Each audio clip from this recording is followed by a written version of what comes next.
ವಸಂತ ಗಿಳಿಯಾರ್ ಇದರ ಬಗ್ಗೆ ಅಧಿಕೃತವಾಗಿ ಮಾತನಾಡುವುದಕ್ಕೆ ಅವರಿಗಿರುವಂತಹ ನೈತಿಕತೆ ಏನು ಅನ್ನುವಂತಹ ಪ್ರಶ್ನೆ ಸಮಾಜದಲ್ಲಿ ಕಂಡು ಬಂದಿತ್ತು. ಯಾವುದೇ ಒಂದು ಅನ್ಯಾಯದ ವಿರುದ್ಧ ಧ್ವನಿ ಎತ್ತಬೇಕಾದರೆ, ಅಲ್ಲ ಯಾವುದೋ ಒಂದು ಸ್ಥಾನದ ಪರವಾಗಿ ನಿಲ್ಲಬೇಕು ಅಂತಾದರೆ ಅವರಿಗೊಂದಿಷ್ಟು ಅರ್ಹತೆಗಳು ಬೇಕು ಅಂತ ಸಮಾಜ ಮಾತನಾಡುತ್ತದೆ, ತಪ್ಪಲ್ಲ. ವಸಂತ ಗಿಳಿಯಾರ್ ಬಗ್ಗೆ ಎರಡು ಸಂಗತಿಗಳನ್ನು ನಿಮ್ಮ ಮುಂದೆ ಹೇಳಬೇಕು. ಯಾಕೆಂದ್ರೆ ನಾವು ಈ ತೆಂಕಣದ ಭಾಗದಲ್ಲಿದ್ದೇವೆ. ಬಡಗಿನ ಬದಿಗಿರುವ ಹುಡುಗನ ಬದುಕಿನ ಕಥೆ ಏನು ಅನ್ನುವುದನ್ನು ನಾನು ನಿಮ್ಮ ಮುಂದೆ ಹೇಳುವುದಕ್ಕೆ ಇಚ್ಛೆ ಪಡುತ್ತೇನೆ. ವಸಂತ ಗಿಳಿಯಾರ್ ಆಗರ್ಭ ಶ್ರೀಮಂತರ ಮನೆಯ ಹುಡುಗ ಅಲ್ಲ, ಸಾಮಾನ್ಯ ಮಧ್ಯಮ ವರ್ಗದ ಮನೆತನದ ಹುಡುಗ.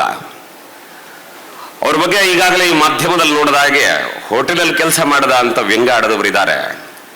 ಬೇಜಾರಿಲ್ಲ, ವಸಂತ ಗಿಳಿಯಾರ್ ಹೋಟೆಲಲ್ಲಿ ಬೇಕರಿಯಲ್ಲಿ ಕೆಲಸ ಮಾಡಿ ಆದರೂ ಹೊಟ್ಟೆ ತುಂಬಿಸಿದ್ದಾರೆ ಹೊರತು ಇನ್ಯಾರ್ದು ತಲೆ ಒಡೆದು ಮೋಸ ಮಾಡಿ ಜೀವನ ಮಾಡಲಿಲ್ಲ ಹುಡುಗ. ಅದರಿಂದ ಆಚೆಗೆ ಪತ್ರಿಕೋದ್ಯಮದಲ್ಲಿ ದುಡಿಯುತ್ತಾರೆ. ಅವರಿಗೆ ಆದರ್ಶವಾದದ್ದು ರವಿ ಬೆಳಗೆರೆ ಅನ್ನುವಂತಹ ಧೀಮಂತ. ಅವರನ್ನು ನಮ್ಮ ಭಾಗದಲ್ಲಿ ಈ ನೆಲದ ರವಿ ಬೆಳಗೆರೆ ಅಂತ ಅವರನ್ನು ಕರೀತಾರೆ. ಜೂನಿಯರ್ ರವಿ ಬೆಳಗೆರೆ ಅಂತ ಅವರನ್ನು ಜನ ಗೌರವಿಸ್ತಾರೆ. ಆ ಬಳಿಕ ತನ್ನಷ್ಟಕ್ಕೆ ತಾನಿದ್ದ ಹುಡುಗ, ಅವರ ಜೊತೆಗೆ ಒಂದು 10 ಜನ ಸೇರಿಕೊಳ್ತಾರೆ, ಸಮಾನ ಮನಸ್ಕ ಹುಡುಗರು. ಆವಾಗ ಅವರಿಗೆ ಯೋಚನೆ ಬಂದದ್ದು ಸಮಾಜಕ್ಕೆ ಏನಾದರೂ ಒಂದು ಒಳ್ಳೆಯ ಕೆಲಸ ಮಾಡಬೇಕು ಅಂತ. ಅದಕ್ಕೋಸ್ಕರ ಅವರು ಕಟ್ಟಿಕೊಂಡ ತಂಡದ ಹೆಸರು ಜನಸೇವಾ ಟ್ರಸ್ಟ್ ರಿಜಿಸ್ಟರ್ಡ್ ಮೂಡುಗಿಳಿಯಾರು ಕೋಟ. ಅದರ ವಾರ್ಷಿಕ ಸಂಭ್ರಮಕ್ಕೆ ನಾವು ಅಭಿಮತ ಸಂಭ್ರಮ ಅಂತ ಹೆಸರಿಟ್ಟಿದ್ದೇವೆ. ಅದರಲ್ಲಿ ಈ ನೆಲದ ಸುಪ್ರಸಿದ್ಧ ಮಹನೀಯರುಗಳು ಪಾಲ್ಗೊಂಡು ಆ ಕಾರ್ಯಕ್ರಮವನ್ನು ಚಂದಗಾಣಿಸಿಕೊಟ್ಟಿದ್ದಾರೆ. ಲಕ್ಷಾಂತರ ಜನ ಅದನ್ನು ನೋಡಿ ಸಂಭ್ರಮಿಸಿದ್ದಾರೆ. ಮಾತ್ರ ಅಲ್ಲ, ಈ ನೆಲದಲ್ಲಿ ಯಾರು ಆರ್ಥಿಕ ಶ್ರೀಮಂತರಿದ್ದಾರೆ, ಯಾರು ಹೃದಯ ಶ್ರೀಮಂತರಿದ್ದಾರೆ, ಅವರೆಲ್ಲ ಆ ಕಾರ್ಯಕ್ರಮಕ್ಕೆ ಬೆಂಬಲವಾಗಿ ನಿಂತಿದ್ದಾರೆ. ಇನ್ನು ವಸಂತ ಗಿಳಿಯಾರ್ ಮಾಡಿದ ಸಾಮಾಜಿಕ ಕಾರ್ಯಗಳೇನು ಅಂತ ನಿಮಗೆ 2 ವಾಕ್ಯಗಳು ನೆನಪಿಸಿ ಬಿಡುತ್ತೇನೆ. ಅಲ್ಲೆಲ್ಲ ಉತ್ತರ ಕರ್ನಾಟಕದಲ್ಲಿ ಒಂದು ಹುಡುಗ ಕೈ ಮುರುಕೊಳ್ತಾನೆ, ಬಡವರ ಮನೆಯ ಮಗು. ಅಲ್ಲೆಲ್ಲೋ ಸುದ್ದಿ ಆದಾಗ ಆ ಮಗುವನ್ನು ಮಣಿಪಾಲಕ್ಕೆ ಕರ್ಕೊಂಡು ಬಂದು ಅವನಿಗೆ ಅಂಗಗಳ ಕೃತಕ ಜೋಡಣೆಯನ್ನು ಮಾಡುವ ವ್ಯವಸ್ಥೆಯನ್ನು ಮಾಡಿದ್ದು ಇಸೆ ವಸಂತ ಗಿಳಿಯಾರ್. ಅಲ್ಲಿಂದ ಮುಂದೆ ಅಲ್ಲೆಲ್ಲೋ ಗ್ರಾಮೀಣ ಪ್ರದೇಶದ ಮಕ್ಕಳಿಗೆ ಶಾಲೆಗೆ ಹೋಗಲಿಕ್ಕೆ ಬಸ್ ಇಲ್ಲ ಅಂತಂದಾಗ ಹೋಗಿ ಇಲಾಖೆಯ ಕದ ತಟ್ಟಿ ಸರ್ಕಾರಿ ಬಸ್ಸಿನ ವ್ಯವಸ್ಥೆಯನ್ನು ಮಾಡಿಕೊಟ್ಟದು. ಇನ್ಸ್ಟೆಂಟ್ ಮಂದಿಗೆ ಸಾವಿರ ಸಂಖ್ಯೆಯ ಮಂದಿಯ ಬದುಕನ್ನು ಉಳಿಸುವುದಕ್ಕೆ ರಕ್ತದಾನದ ವ್ಯವಸ್ಥೆಯನ್ನು ಮಾಡಿದ್ದು. ಅಲ್ಲಲ್ಲಿ ಊರಿನ ಹೆಸರುಗಳಲ್ಲಿ ಬೇರೆ ಬೇರೆ ಊರುಗಳಲ್ಲಿ ಗಿಡವನ್ನು ನೆಟ್ಟು ಪ್ರಕೃತಿಯ ಉಳಿಸುವಿಕೆಗೆ ಜಾಗೃತಿಯನ್ನು ಮೂಡಿಸಿದ್ದು. ಅದಕ್ಕಿಂತ ಹೆಚ್ಚು ಗೊತ್ತಿರಲಿ ನಿಮಗೆ, ಕೊರೋನಾ ಬಂದ ಕಾಲಘಟ್ಟದಲ್ಲಿ ಸ್ವತಃ ತಾಯಿ ತಂದೆ ತೀರಿಕೊಂಡಾಗ ಮಕ್ಕಳು ಸಮೇತ ಶವ ಸಂಸ್ಕಾರ ಮಾಡ್ಲಿಕ್ಕೆ ಹೋಗ್ತಾ ಇರಲಿಲ್ಲ. ಈ ಪ್ರದೇಶದಲ್ಲಿ ನಂಬಿಕೆ ಇದೆ ಏನು ಅಂತಂದ್ರೆ, ಅಪ್ಪ ಅಮ್ಮ ಇರುವ ಮಕ್ಕಳು ಚಿತೆಗೆ ಕಟ್ಟಿಗೆ ಇಡಬಾರದು ಅಂತ ದೂರ ನಿಲ್ಲಿಸ್ತಾರೆ. ಅಂಥದ್ರಲ್ಲಿ ಶವ ಹೊರುವ ಶವ ಸುಡುವ ಕಥೆ ಏನು ಬಂತು? ಅಂತಹ ಪರಿಸ್ಥಿತಿಯಲ್ಲಿ ಸ್ವತಃ ಮಕ್ಕಳೇ ಶವ ಸಂಸ್ಕಾರಕ್ಕೆ ಮುಂದೆ ಬಾರದ ಕಾಲಘಟ್ಟದಲ್ಲಿ ಇದೇ ವಸಂತ ಗಿಳಿಯಾರ್ ಅವರ ಸಂಗಡಿಗರೆಲ್ಲ ಇದ್ದಾರೆ, ಪ್ರವೀಣ್ ಯಕ್ಷಿಮಠ, ಶರತು, ಅವರಿವರೆಲ್ಲ ಜೊತೆಗಿರ್ತಿದ್ದಾರೆ. ಆ ಎಲ್ಲ ಹುಡುಗರು ಎಲ್ಲರೂ ಅಪ್ಪ ಅಮ್ಮ ಇರುವ ಮಕ್ಕಳೇ ಹೋಗಿ ಇನ್ಯಾರದ್ದು ಅಪ್ಪ ಅಮ್ಮನಿಗೆ ಶವ ಸಂಸ್ಕಾರ ಮಾಡಿದ್ದಾರೆ ಅನ್ನೋದನ್ನು ನಾವು ನೆನಪು ಮಾಡಿಕೊಳ್ಳಬೇಕು.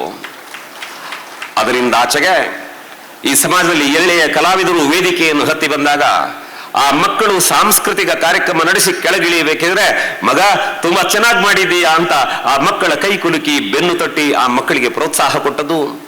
ಶ್ರೀಮಂತರಿಂದ ಗೌರವಾರ್ಥವಾಗಿ ಸ್ವೀಕರಿಸಿದ ದೇಣಿಗೆಯನ್ನು ಬಡವರ ಮಕ್ಕಳ ವಿದ್ಯಾಭ್ಯಾಸಕ್ಕಾಗಿ ದಾನ ಮಾಡಿದ್ದು.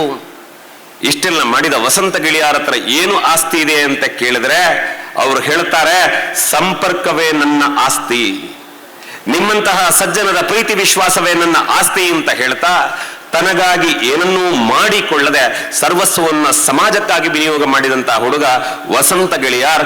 ಅವರನ್ನು ಆತ್ಮೀಯ ಬಳಗದಲ್ಲಿ ಕೆಲವರು ಸಂತ ಅಂತಲೇ ಕರೀತಾರೆ. ಇನ್ನು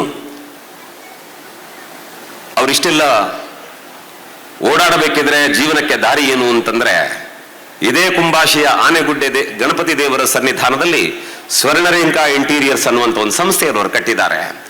ಸ್ವರ್ಣರೇಖಾ ಅಂತ ಹೆಸರಿಟ್ಟದ್ದು ಯಾಕೆ ಅಂತ ಕೇಳಿದ್ರೆ, ಕೊಲ್ಲೂರಿನ ಮೂಕಾಂಬಿಕೆ ಆಕೆ ಸ್ವರ್ಣರೇಖಾಂಕಿತೆ ಲಿಂಗರೂಪಿಣಿ ಅಂತ ನಾವು ನಂಬಿದ್ದೇವೆ. ಇನ್ನೊಂದು ಗೊತ್ತಿರಲಿ, ವಸಂತ ಗಿಳಿಯಾರ್ ಯಾವುದ ಕಾರ್ಯಕ್ರಮಕ್ಕೆ ಹೆಜ್ಜೆ ಇಡಬೇಕಿದ್ರೂ ಅವರು ಮೊದಲು ಮಾಡುವ ಕೆಲಸ ಏನು ಅಂತಂದ್ರೆ ಅವರ ಇಷ್ಟರ ದೇವರಾದ ಆನೆಗುಡ್ಡೆ ಗಣಪತಿ ದೇವರ ಸನ್ನಿಧಾನದಲ್ಲಿ, ಕೊಲ್ಲೂರು ಮೂಕಾಂಬಿಕೆಯ ಸನ್ನಿಧಾನದಲ್ಲಿ ಪ್ರಾರ್ಥನೆ ಮಾಡಿ, ಅವರೇನಾದರೂ ಈ ದಾರಿಯಲ್ಲಿ ಮುಂದೆ ಹೋಗುವಂತ ಅನುಜ್ಞೆ ಕೊಟ್ರೆ ಮಾತ್ರ ಮುಂದೆ ಹೆಜ್ಜೆ ಇಡುತ್ತಾರೆ ಹೊರತು ಇಲ್ಲದಿರೆ ಯಾವತ್ತೂ ಹೆಜ್ಜೆಯನ್ನು ಮುಂದಿಟ್ಟವರಲ್ಲ. ಹಾಗಾಗಿ ಈ ಧರ್ಮಸ್ಥಳದ ವಿಚಾರಕ್ಕೆ ಸಂಬಂಧಪಟ್ಟಂತೆ ಈ ಸುದೀರ್ಘವಾದಂತಹ ಒಂದು ಅವರ ಪ್ರಯತ್ನ ನಡೆದಿದೆ ಅಂತಾದರೆ ಅದಕ್ಕೆ ಅವರನ್ನು ಕೈ ಹಿಡಿದು ನಡೆಸಿದ್ದು ಆನಗುಡ್ಡೆಯ ಗಣಪತಿ, ಕೊಲ್ಲೂರಿನ ಮೂಕಾಂಬಿಕೆ, ಧರ್ಮಸ್ಥಳದ ಮಂಜುನಾಥ ಅನ್ನೋದನ್ನು ನಾವೆಲ್ಲರೂ ಅರ್ಥೈಸಿಕೊಳ್ಳಬೇಕಾಗ್ತದೆ. ಹಾಗಾಗಿ ಜೀವಕ್ಕೆ ಜೀವ ಕೊಡುವಂತ, ದೇಹಗಳು ಮಾತ್ರ ಬೇರೆ ಆತ್ಮ ಒಂದೇ ಪ್ರಾಣ ಒಂದೇ ಅಂತ ಹೇಳುವ ಸ್ನೇಹಿತ ಬಳಗದೊಂದಿಗೆ ಈ ಕಾರ್ಯಕ್ರಮಗಳಲ್ಲಿ ಅವರು ಸಾಗ್ತಾ ಬಂದಿದ್ದಾರೆ. ಬಹುಶಃ ಅವರು ತುಂಬಾ ಮುಜುಗರ ಪಡ್ತಾರೆ ನಾನು ಸುದೀರ್ಘವಾಗಿ ಮಾತನಾಡಿದ್ರೆ. ಇನ್ನು ಹೇಳುವುದಕ್ಕೆ ಕಥೆಗಳು ನೂರಾರಿವೆ. ಆದರೆ ಒಂದು ಮಾತನ್ನು ಮಾತ್ರ ಹೇಳಬಲ್ಲೆ, ಧರ್ಮದ ದಾರಿಯಲ್ಲಿ ನಡೆಯುವವರಿಗೆ ಸಂಕಟ ಉಂಟಾದರೆ ತನ್ನ ಬದುಕಿನ ಸ್ವಾರ್ಥ ಮರೆತು ನಿಮ್ಮ ಮನೆಯ ಮಗನಾಗಿ ನಿಮ್ಮ ಜೊತೆ ನಿಲ್ಲುವುದಕ್ಕೆ ವಸಂತ ಗಿಳಿಯಾರ್ ಮತ್ತವರ ತಂಡ ಸದಾ ಸಿದ್ಧವಾಗಿದೆ. ಅಂತಹ ಒಬ್ಬ ಹೃದಯ ಶ್ರೀಮಂತನಿಗೆ, ಸಂಸ್ಕಾರವಂತ ಹುಡುಗನಿಗೆ ಅದ್ದೂರಿಯ ಚಪ್ಪಾಳೆ ಆಶೀರ್ವಾದವಾಗಲಿ ಅಂತ ಕೇಳಿಕೊಳ್ಳುತ್ತಾ ಅವರು ಪ್ರಾಸ್ತಾವಿಕ ಮಾತುಗಳನ್ನು ಆಡಬೇಕು ಅಂತ ವಿನಂತಿ ಮಾಡುತ್ತೇನೆ.